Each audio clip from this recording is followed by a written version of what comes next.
Avez-vous déjà ressenti cette étrange sensation de vous réveiller un matin et de réaliser que, tout simplement, vous ne voulez plus personne autour de vous?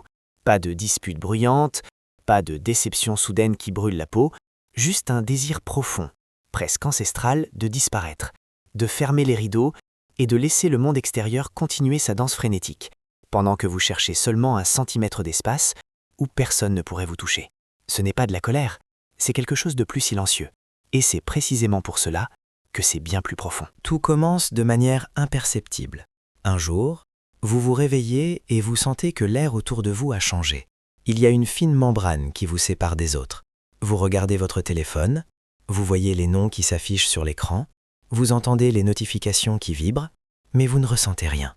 Aucune urgence de répondre, aucune curiosité.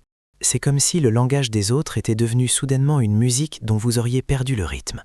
C'est l'éveil des silences. Ce n'est pas un acte de haine envers le monde, mais une sorte d'amnésie émotionnelle envers la socialité. Vous vous demandez ce qui vous arrive, mais la réponse ne vient pas, car le silence n'aime pas s'expliquer.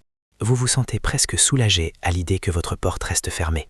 C'est le premier pas dans un couloir dont vous ne voyez pas encore la fin. Vous commencez à remarquer qu'un fossé s'est creusé.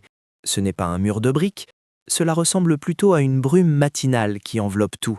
Vous vous trouvez à table avec deux personnes que vous connaissez depuis toujours, et pourtant leurs voix vous parviennent comme si elles venaient d'une autre pièce. Ce qui est étrange, c'est qu'ils ne vous ont rien fait de mal. Il n'y a pas eu de trahison, pas un mot plus haut que l'autre. C'est simplement arrivé, une distance invisible qui se nourrit de votre fatigue.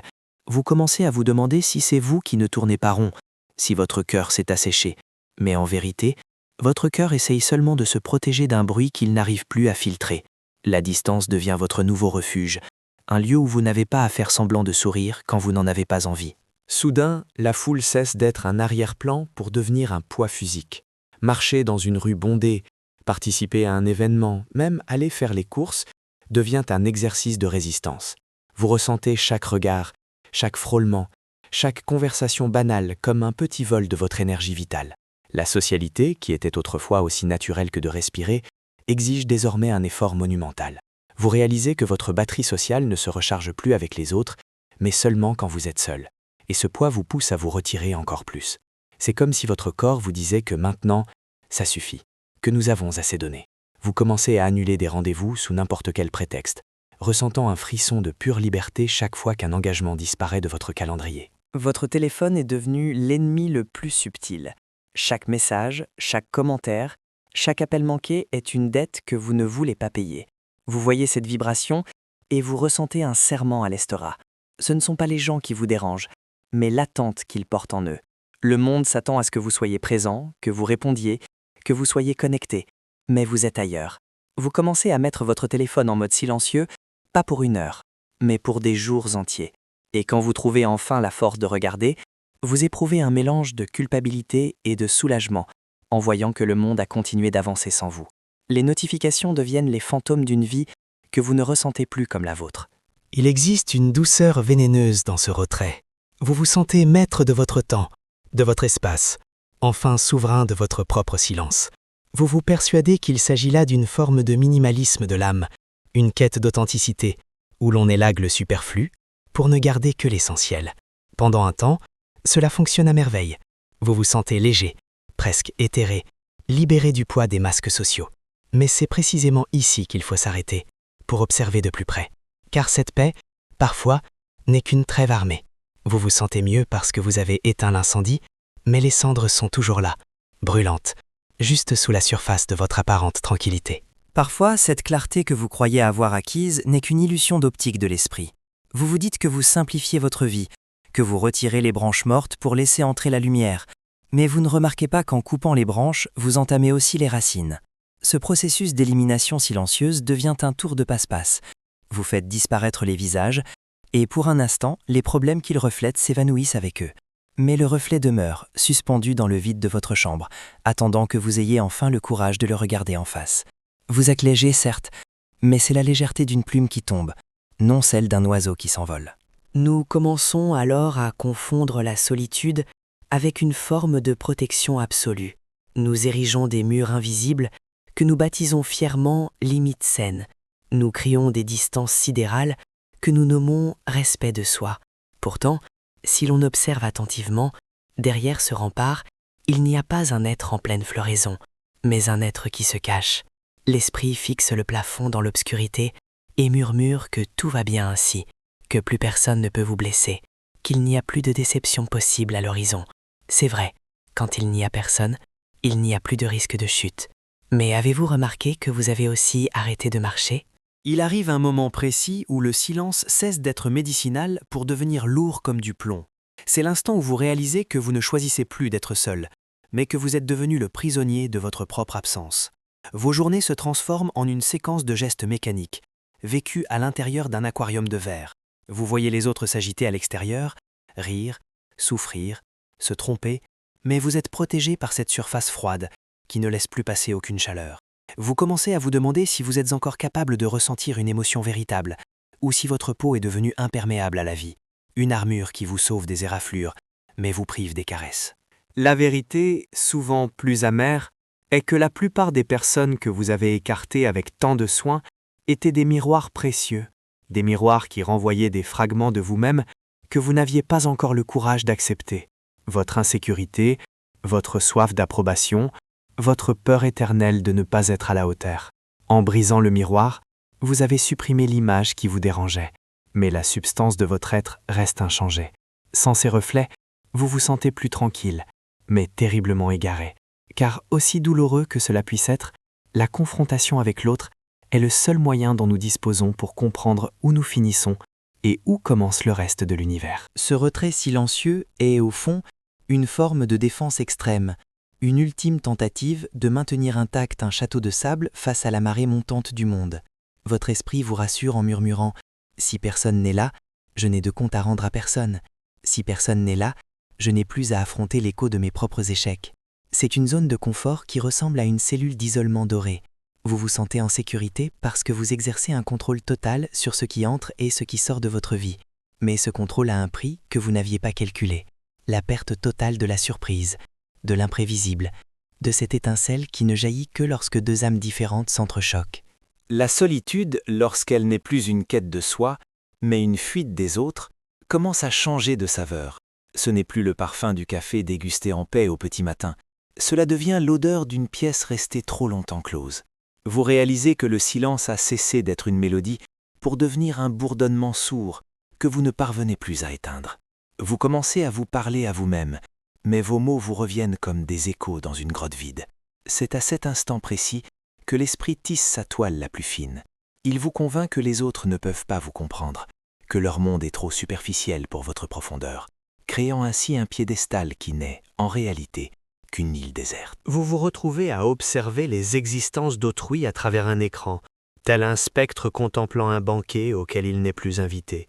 Mais la vérité est que c'est vous qui avez déchiré l'invitation, jour après jour, avec chaque message ignoré et chaque proposition déclinée. Il existe une arrogance subtile à penser que l'on peut se suffire à soi-même de manière absolue. Nous croyons être des montagnes imposantes qui n'ont nul besoin de la vallée, mais nous oublions que même le sommet le plus altier est modelé par le vent et la pluie. Sans le frottement avec l'autre, notre âme ne se polit pas, elle s'endurcit, devenant une pierre froide et tranchante. Éliminer les gens de sa vie procure souvent une illusion d'immense pouvoir. Vous vous sentez comme un architecte qui décide quels édifices abattre pour laisser place au ciel. Vous vous sentez fort parce que vous avez eu le courage de dire assez, parce que vous avez eu la force de rester seul alors que tous les autres courent désespérément l'un vers l'autre. Mais c'est un pouvoir fragile, fait de verre, car le vrai pouvoir ne réside pas dans la fermeture des portes, mais dans la capacité à les tenir ouvertes sans se laisser emporter par le courant. La force n'est pas dans l'isolement, mais dans la capacité à rester intègre tout en appartenant au monde. Fuir est un acte de survie, mais rester et observer est un acte de liberté. Vous vous convainquez que cet isolement est nécessaire parce que le monde est devenu trop superficiel, trop méchant, trop épuisant. Vous vous dites que vous méritez mieux, que vous méritez une paix que les autres ne peuvent pas vous offrir. Mais si vous creusez encore plus profondément, vous découvrez que votre démarche n'est pas une quête de qualité, mais une fuite de votre propre vulnérabilité. Vous craignez que si quelqu'un s'approchait trop près, il verrait que derrière ce silence ne se cache pas une sagesse infinie, mais seulement un enfant qui ne sait pas comment gérer le chaos des émotions. Ainsi, Vous préférez paraître mystérieux et distant plutôt que de paraître humain et imparfait. Il existe une différence subtile mais fondamentale entre le silence qui nourrit et le silence qui consomme. Le premier vous renvoie à vous-même pour vous régénérer et vous ramener ensuite vers les autres avec un regard neuf. Le second, au contraire, vous dévore de l'intérieur. C'est un silence stérile qui ne produit que de la poussière. Vous réalisez que vous consumez votre vie au lieu de la vivre, observant les jours passés comme des nuages qui ne portent jamais de pluie. Vous vous sentez en sécurité, certes, mais la sécurité d'un port où aucun navire n'entre jamais n'est pas la vie, c'est une attente sans nom. Dans cette pénombre que vous avez bâtie, arrive un moment où votre esprit cesse de vous donner raison et commence à poser des questions. Cela arrive presque toujours la nuit, quand le monde extérieur se tait vraiment et que vous n'avez plus d'excuses pour ne pas écouter le battement de votre propre cœur. Dans cette obscurité, votre chambre semble s'étendre à l'infini et vous vous sentez nu, dépouillé de toutes les étiquettes de la journée. La question ne frappe pas à la porte, elle entre simplement. Est-ce vraiment eux le problème, ou est-ce que tu essayes de fuir quelque chose que tu ne peux pas laisser sur le pas de la porte? Cette question brûle. Elle fait mal parce qu'elle met à nu le grand mensonge que vous vous racontez depuis des mois. Vous réalisez qu'il est beaucoup plus facile d'effacer un numéro de téléphone que d'effacer un sentiment d'inadéquation. Il est plus simple de rester enfermé chez soi que d'affronter le regard de ceux qui nous aiment et qui, pour cette raison même, voient nos fêlures. Vous avez supprimé les gens en espérant supprimer la douleur. Mais la douleur est un locataire qui n'a pas besoin d'invitation pour rester. Le vide que vous ressentez n'est que l'écho du vide intérieur, qu'aucune solitude ne pourra combler. Un sentiment de culpabilité subtil commence alors à germer. Ce n'est pas la culpabilité d'avoir blessé les autres, mais celle de vous être trahi vous-même.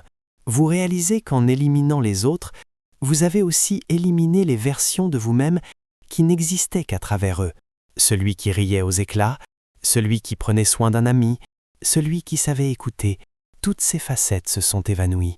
Vous vous êtes réduit à l'os, pensant trouver l'essentiel, mais vous avez découvert que l'essentiel est aussi fait de liens et d'échanges. Vous êtes comme un livre dont on a arraché les pages, ne laissant que la couverture vide. Vous comprenez enfin que la vraie force n'est pas celle de celui qui sait couper les ponts, mais de celui qui sait les construire assez solides pour supporter le poids de la vérité. Vous vous êtes vanté de votre indépendance, mais elle vous apparaît désormais comme une prison sans barreaux. Vous avez gagné la bataille contre les déceptions, mais vous avez perdu la guerre contre l'apathie. Le plus amer est que vous n'avez personne à qui le confier, car vous avez convaincu tout le monde que vous allez bien, que ce retrait était exactement ce que vous vouliez. C'est pourtant dans ce point d'obscurité maximale, là où votre propre image dans le miroir semble être celle d'un étranger, que commence à poindre un petit désir de vérité, presque imperceptible. Ce n'est pas encore l'envie de retourner vers la foule, mais le besoin viscéral de cesser de vous mentir à vous-même. Vous commencez à entrevoir que ce désert n'est pas une condamnation, mais une possibilité, celle de passer du statut de fugitif à celui d'observateur lucide. Pour la première fois de votre vie, vous êtes peut-être vraiment prêt à vous rencontrer, sans masque et sans artifice. Si vous êtes encore là, c'est peut-être parce que cette question nocturne a trouvé un écho en vous. Ce n'est pas un hasard.